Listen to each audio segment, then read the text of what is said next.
Mas eu não vou privatizar a Petrobras. Logo mais o mundo da inteligência artificial e o mundo das terras raras, dos superprodutos feitos com terras raras. E criptomoeda, você... Também sou totalmente favorável. Inclusive, o meu ministro da Fazenda tem que ser amigo das criptomoedas.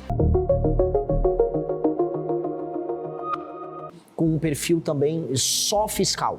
Porque eu sou fiscalista, quero reduzir gasto, vou fazer isso. Tem que ter isso e um perfil ligado à tecnologia, porque o mundo será logo mais o mundo da inteligência artificial e o mundo das terras raras e dos superprodutos feitos com terras raras. E criptomoeda, você... Também sou totalmente favorável. Inclusive, o meu ministro da Fazenda tem que ser amigo das criptomoedas. Tendo essas 3 características, é bem-vindo para participar do meu ministério. Não só como ministro, mas para a gente montar uma equipe nova. Porque não adianta a gente construir, vamos dizer, um Ministério da Fazenda, no Bolsonaro da Economia, que apenas olha assim, vamos cortar gastos. É importante, eu vou cortar muito gasto, sou o que mais vai cortar gasto de todos. Só que a gente tem que falar, cortei o gasto para quê? O que eu vou fazer com isso? Eu vou desfavelizar? Como que são as reformas de competitividade? Como eu vou investir em infraestrutura? Como eu vou tornar o Brasil um lugar que funciona? A gente tem pouco tempo. Se em 30 anos o Brasil não virar uma das 5 nações mais poderosas do mundo, o mundo vai levar vantagem sobre o Brasil. Qual é o seu plano para a Petrobras, Renan? O que é que você enxerga desse gigante? Eu vou ter concorrência no setor, mas eu não vou privatizar a Petrobras. Eu vou ter concorrência no setor de refino, eu vou ter concorrência também maior na distribuição, evitar fraudes e malandragens como anda acontecendo, tem operações policiais acontecendo nisso. Só que num mundo em que os recursos naturais estão sendo alvo de guerras, terras raras é só o começo disso. Petróleo também é. Basta ver que a guerra que está rolando agora, tanto na Ucrânia quanto no Irã, gera aumento no preço dos combustíveis e o Trump utiliza isso como pressão inflacionária na China. Ter controle de suas próprias reservas é manter soberania. Eu defendia no passado a privatização da Petrobras, hoje eu não defendo mais.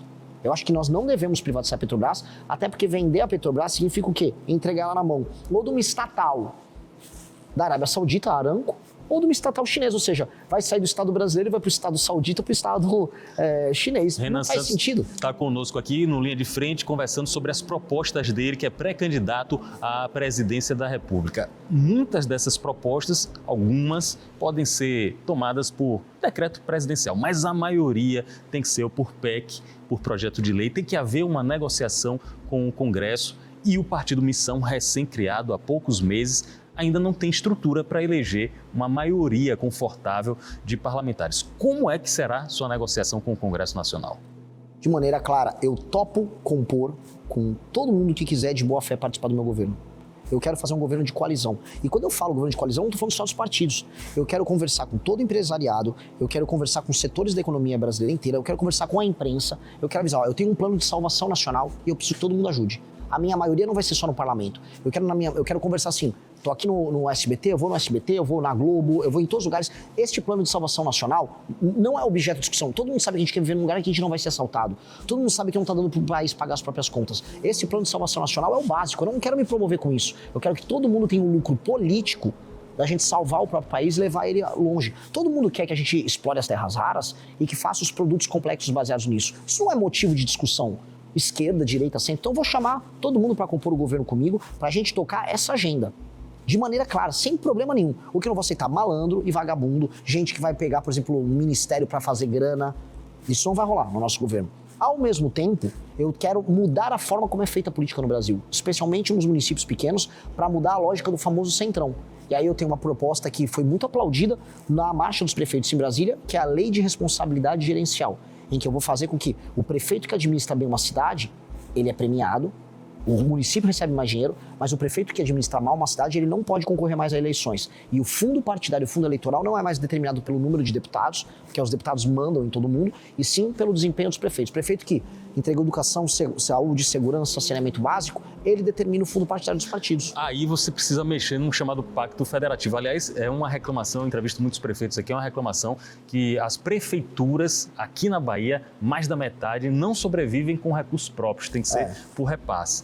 Para mexer nesse pacto federativo, você abre mão de algumas receitas, né? Na União, abre mão de algumas receitas para repassar para algumas prefeituras. Como é que você vai operacionalizar isso? De maneira clara, as prefeituras são também muito mal administradas. Eles não têm foco em resultado. O critério nosso vai ser bem simples. eu vou colocar, eu chamo de comissariado, comissários do governo federal em todos os municípios que precisam de recursos federais. O comissário vai ajudar o prefeito a fazer a gestão. Um supervisor. É um supervisor e vai estar ali, você vai gastar em educação, tá tudo certinho. Essa política funciona em educação, vai entrando dinheiro. Conforme o prefeito vai subindo os indicadores de desempenho, os alunos estão indo melhor nas provas, olha, a segurança do município está aumentando, olha, está fazendo as obras para saneamento básico, aí o governo federal manda mais dinheiro. Se o prefeito está indo mal, aí o comissário assume as atribuições e se aquele prefeito lutar contra a boa função do comissário, aquele prefeito fica inelegível. Por quê? Qual o critério? Tá claro que o prefeito não está cuidando bem do dinheiro que está sendo mandado. Então a gente vai ajudar os municípios a melhorarem. E o principal critério para ajudar o município é o município aumentar a atividade econômica. Porque o município que aumenta a atividade econômica, ele aumenta a arrecadação. Aumentando a arrecadação, ele depende menos do governo federal mandar dinheiro. E aí as pessoas ficam menos aonde? No Bolsa Família, recebendo assistência. A gente faz aquele município funcionar. A melhor coisa para o Nordeste é fazer os municípios aumentarem a atividade econômica, que é o que a gente vê, por exemplo, Luiz Eduardo Magalhães, no oeste do estado. No oeste do estado, os municípios estão bem. Eles geram arrecadação, as pessoas têm dinheiro, as pessoas não dependem do estado, as pessoas compram carro, avião, as pessoas estão mais felizes ali. Mesma coisa no sul, a região de Conquista. Então, eu preciso que a Bahia seja mais assim. E eu vou ajudar a administrarem bem e gerar receita e riqueza para que as pessoas evoluam e não dependam do Estado. Tem alguns gestores públicos que já se incomodam com o piso da lei de responsabilidade fiscal. Por exemplo, muitos acham que 35% para a educação é muito, a população está envelhecendo, os jovens não são tão preponderantes. Você acha que isso merece também ajuste? Não só ajuste, como eu já protocolei através do meu partido uma PEC, que é a PEC fiscal do Kim Kataguiri, que resolve isso. As vinculações, se chama vinculação, o orçamento fica vinculado obrigatoriamente um percentual para a saúde e outro para a educação. Aí o que acontece? O município que não está nascendo mais criança e as pessoas estão ficando velhas, ele precisa investir mais em saúde do que em educação. Só que ele não pode. Ele não pode. Isso é loucura. Então tem que permitir que tenha essa, vamos colocar aqui, essa liberdade. E outra coisa, os gastos, o critério que gera o aumento dos gastos com isso, são vinculados à arrecadação. E não pode ser assim, porque você prende, vamos dizer, o município no que ele gastou e você vai travando sempre para cima, ferrando o orçamento dos municípios. Eu vou dar muita liberdade com essa desvinculação dos prefeitos. Bora falar de isonomia e autonomia entre os poderes, porque a população leiga, Renan, você sabe melhor do que eu, fica assustada com alguns embates executivo, legislativo, judiciário e também com o protagonismo que o judiciário, que o STF tem nos últimos anos aqui no país. Basta dizer que é difícil encontrar alguém que escale os 11 da seleção brasileira, mas todo mundo sabe escalar os 10 atualmente do STF. Isso incomoda você e como é que você pensa em ter uma isonomia no executivo, já que eu conversei aqui com um especialista, um deputado que foi por 8 mandatos deputado federal, ele falou o seguinte: Bolsonaro terceirizou o executivo para o legislativo, para o Congresso, e Lula terceirizou o executivo para o judiciário, pediu apoio ao judiciário. Como é que você entra aí nesse fogo cruzado? De maneira bem clara, eu represento a retomada do poder pelo poder executivo. País sério, o poder executivo executa. O Brasil hoje não tem isso. Então, eu estou vindo com um plano de governo muito sólido. Esse plano de governo parte da seguinte premissa: eu vou aumentar a capacidade de investimento do Estado e o Estado vai fazer as coisas acontecerem.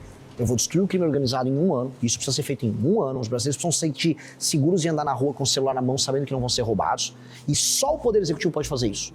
Então, se o Poder Judiciário, eu vou fazer uma operação para limpar, sei lá, o Gamboa do Comando Vermelho, aqui, eu vou fazer uma operação. Se o Judiciário vier não pode, eu não vou obedecer. Eu não quero brigar com o Judiciário, eu não quero nenhuma guerra com a STF, eu não quero nada. Eu quero tocar o programa que me elegeu. Agora, se vier um juiz, o Renan não pode subir com a polícia e junto com as forças armadas ali o Gamboa, porque sim, porque os direitos humanos... Meu amigo, se está dentro da lei, eu vou fazer o que está dentro da lei. O STF tem que parar de ficar invadindo as prerrogativas do Executivo. Não quero brigar com o STF. Só parem de ficar fazendo essa palhaçada, porque isso é palhaçada. No Rio de Janeiro, por causa da DPF, das favelas, o BOP os soldados do BOP correm risco de morrer porque pode vazar a operação. Porque antes tem que comunicar para todo mundo como vai ser feita a operação. É uma loucura, uma operação que tem que ser secreta, vaza. Ainda mais num lugar no Rio de Janeiro em que boa parte das autoridades são corruptas e acabam vazando pro crime organizado. Por isso que muito em operações que o BOP vai tocar na favela no Rio de Janeiro, os membros das facções fogem antes, porque eles conseguem pegar a informação antes. Que absurdo, o STF tem imposto isso. É um negócio que ajuda o crime. Então o STF não vai poder fazer isso. Eu não quero prender ministro, eu não tô na guerra com ninguém. Quem vai fazer isso é o Senado. Isso é um problema do Legislativo com eles. O que não vai ter mais é o STF cruzando linhas. O presidente tem que governar, tem que parar de ser sabotado. Só que para fazer isso, tem que entrar um presidente que não tem rabo preso. E eu não tô querendo dizer assim que, olha só, todos os outros são muito ruins, mas assim, tá todo mundo no escândalo do Banco Master. Eu não tô. Não vai vazar nada seu. Não vai, cara, assim, não vai vazar o quê? Eu tocando guitarra sozinho em casa, esses são meus vazamentos, entendeu? O único áudio que vazou nosso foi o áudio do Arthur Duval na Ucrânia, um amigo meu que falou besteira, é isso. Agora, áudio de corrupção, participação em escândalo com malandro são os outros. Aqui a gente está conversando com o Renan Santos e me vem à mente, quando você fala das obras do governo federal, das necessidades, me vem à mente obras aqui da Bahia que são tocadas em grande parte com recursos do governo federal. O VLT, você conheceu a obra do VLT, está já em fase de implantação, e a Ponte Salvador-Itaparica, feita inclusive com recursos e com contratações de chineses. Sim. Você levaria essa obra à frente caso assumisse? Eu acho muito... O PT é muito engraçado. O PT, ele quer as leis trabalhistas mais difíceis do mundo, ele quer ferrar a forma da gente trabalhar, ele quer sempre assim, tem que ter o máximo possível de legislação ambiental para atrapalhar a construção. Aí ele inviabiliza completamente a possibilidade de trabalhadores brasileiros e empresas brasileiras entregarem uma obra. Aí o que ele faz? Chama um chinês que não precisa seguir uma dessas regras para tocar a obra. O PT é muito filha da mãe. Eu acho isso de uma cara de pau. Deu problema também no Ministério Público do Trabalho. Lógico, mas quem empodera também o Ministério Público do Trabalho para parar qualquer obra? O próprio PT. O PT é o inimigo de construção de qualquer coisa. Aí quando tá num estado governado por eles, falam, nossa, acho que a gente precisa tocar as coisas, mas não tá dando certo. Então eles chamam um chinês. Eu acho isso de uma cara de pau. Olha só, sendo bem sincero, se entregar a obra, eu não tenho problema em entregar a obra com uma empreiteira de qualquer país, porque eu me interessa em entregar a obra de um preço barato e bem feito. Não tem um problema. Agora, eu tenho certeza que os trabalhadores brasileiros, com as mudanças nas regras que nós vamos criar, que isso se chama agenda de competitividade, o trabalhador brasileiro consegue entregar a obra. Porque a gente entregava a obra em tempo recorde. Nos anos 60 e 70, a gente fez a maior hidrelétrica do mundo, a gente fez rodovias gigantescas, a gente fez obras colossais. Por quê? Por causa da competência dos militares, por causa do contexto geopolítico internacional da época, por que aconteceu naquela época? Se este vídeo ajudou você a entender melhor esse tema, deixe seu like e compartilhe com quem também quer conhecer mais sobre as propostas para o Brasil. E nos comentários, diga qual assunto você gostaria de ver analisado nos próximos episódios. Obrigado por assistir e até o próximo vídeo.